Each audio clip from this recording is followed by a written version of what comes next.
Olá, meus queridos. Hoje vou estar fazendo aí uma revisão, explicando aqui as nossas atividades também da aula 9, 10 e 11, tá bom? Bom, na aula 9 nós tivemos aí atividades sobre protozoários, então vamos dar uma olhadinha aí na nossa atividade. O que são protozoários? São seres o quê? Unicelulares heterotróficos, ou seja, aqueles que são formados apenas por uma célula, mas obtêm energia aí do meio externo, né? Então, os protozoários são seres microscópicos, como nós já vimos na nossa aula, e são seres também eucariontes, tá? De exemplos de protozoários, nós temos aí a ameba, o paramécio, o giardia, tá? Tripanossomos, entre outros. Todos esses exemplos aí nós temos lá na nossa revisão. Aqui, por exemplo, nós temos aqui o exemplo da ameba. Essa é a ameba, tá? Como se reproduz, né? Como que ele se reproduz? Ele se reproduz por divisão binária, onde uma célula mãe se divide em duas, formando duas novas células. E por conjugação, que é uma reprodução sexuada, que ocorre aí a divisão, né, de dois indivíduos. Um exemplo, nós temos aqui esse tipo de protozoário que se reproduz por conjugação.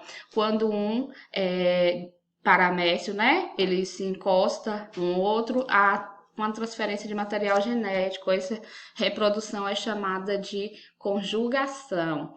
E a binária, nós temos exemplo aqui da ameba, que se reproduz por reprodução binária, que é quando ela vai se dividir.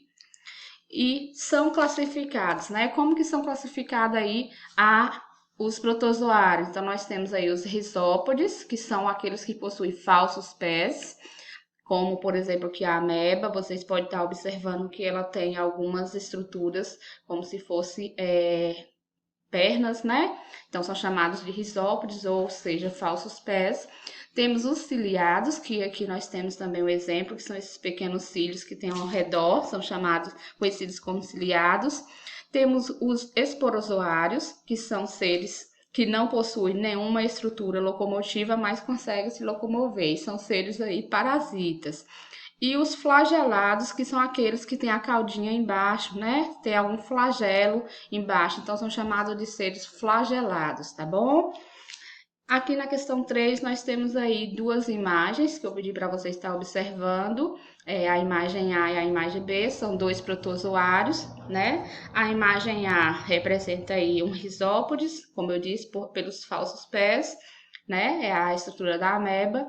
E a imagem B, uns ciliados, por ter aí cílios ao seu redor. E esses cílios que vai ajudar aí no processo da locomoção. E aqui nós temos a atividade da aula 10, que é sobre as bactérias, né? O que são bactérias? As bactérias são seres também unicelulares, porém, ela não possui aí um núcleo definido, né? A bactéria, ou melhor, ela não tem um material genético com estrutura definida, igual às células dos protozoários, certo? Aqui nós temos alguns exemplos de como é a reprodução das bactérias. Nós temos ela tanto na reprodução binária também, quando há a divisão da célula, né? Vocês vão estar observando isso lá no nosso material, em que uma célula vai se dividir e formar duas novas células. E temos esse tipo de reprodução que pode ser chamada de conjugação, quando há a transferência de uma cópia de um material para outro, ou seja, quando um encosta no outro e transfere esse material, nós temos esse tipo de reprodução. Por transferência, que é quando incorpora fragmentos do DNA da outra. Então, se tem um fragmento do DNA dessa célula, vai fragmentar aqui na outra, então vai formar novos indivíduos. E por transdução, que é quando há a injeção de genes na bactéria hospedeira, ou seja, uma bactéria hospedeira vai receber aí a transdução dos genes e vai formar um novo indivíduo. Esse tipo de reprodução é chamada de reprodução por recombinação genética, tá? Como eu disse, nós temos a reprodução binária, que é quando as bactérias se dividem, mas esses tipos de reprodução aqui, na questão 2, é chamada de reprodução genética. Bom, as bactérias que apresentam esse formato de bastão e pode viver isolada ou em colônias, são chamadas de bacilos, tá? Elas apresentam o formato aí de bastão. Nós temos aí também os cocos, que são aqueles do formato de bolinhas, né? Que pode também viver em colônia ou em duplas. Temos o vibrião, que é aqueles que vivem que tem um formatinho de vírgula.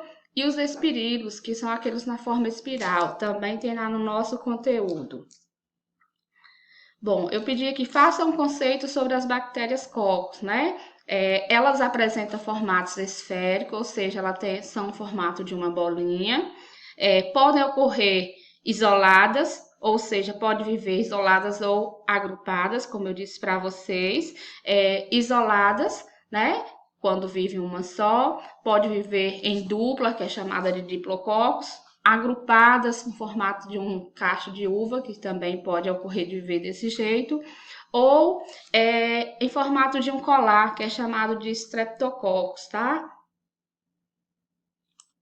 Bom, e aqui a nossa última atividade da aula 11, que é referente aos vírus, né? O que são vírus? Vimos que tanto os protozoários quanto as bactérias são seres celulares, porém os vírus são seres acelulares, mas todos são seres microscópicos, da vida, diversidade é microscópica. Tanto os protozoários quanto os vírus, as bactérias são seres bem microscópicos, ou seja, seres muito minúsculos, só podem ser vistos aí com a ajuda do microscópio. Bom, muitos vírus são causadores de doença. Nós temos alguns exemplos aqui de doenças causadas por vírus, exceto a sífilis, né? Que não é uma doença causada por vírus, mas a AIDS, a catapora, a gripe, são seres aí causadas por vírus, tá? Como eu disse, os vírus eles são seres acelulares, mas eles dependem de uma célula para se reproduzir. Ou seja, a célula vai ser o ser hospedeiro, onde ele vai fazer o processo de reprodução. Vamos ver isso aqui na nossa questão 3. Observe a imagem abaixo e responda de 1 a 5 as etapas da formação de reprodução de acordo com o conteúdo. Nós temos aqui a etapa 1, que é quando o vírus localiza a célula que vai ser hospedeira, né? Encontra a sua célula. O 2, quando ele encontra a célula, ele já começa a liberar aí o seu DNA dentro da célula, onde vai estar fazendo o seu processo de reprodução. O 3, ele já deixou ali as cápsulas do seu DNA, né, o seu material genético, multiplicando.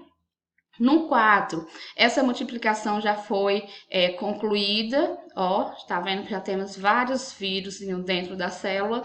E na 5, essa célula tem que eclodir, ou seja, liberar esses vírus aí para fora dela, certo? Então aí, por exemplo, quando nós estamos gripados, o vírus da gripe vai fazer todo esse processo. E quando espirramos ou quando falamos e saem gotículas, esses vírus vai sair junto com nossas gotículas aí de saliva, tá? Quais são as partes que compõem o vírus? Nós temos aí o material genético, né? DNA ou RNA. Temos o capsídeo, tá? E um envelope membranoso. Porém, tem alguns tipos de vírus que só vai ter aí o capsídeo e o material genético. Esse envelope membranoso não vai estar presente, certo? Espero que vocês tenham entendido essa pequena explicação sobre as nossas atividades.